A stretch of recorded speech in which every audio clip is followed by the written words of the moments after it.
Kumbai, mi nome é Zoraida Molina Arundel. Efésios 5, versículo 6 de 20.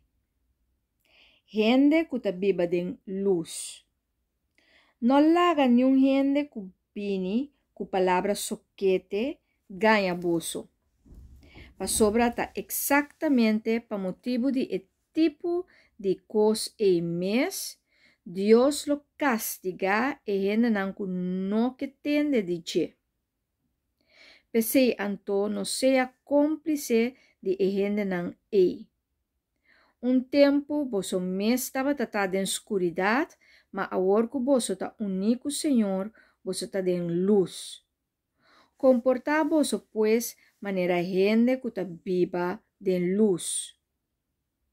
Ta luz ta produzir toda classe de bondade, justiça e verdade. Purba discernir lo que te agrada, Senhor. Não participar na acto não inútil de gente que te viva de escuridão, pero exponer não acto não. Botahanya hasta vergüenza de mencionar e cosas que não está em secreto. E ora cos vai de luz, sua natureza verdadeira está salindo clara. Para sobre turcos que queda revelar de forma clara, está vira igual na luz. Pese te imbisa, abo que te drumi, lanta for de morto, pa Cristo brilha ribabo.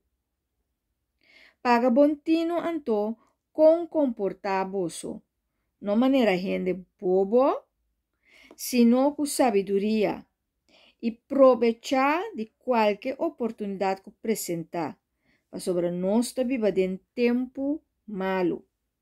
Pese não seja insensato, mas busca para conhecer a vontade do Senhor.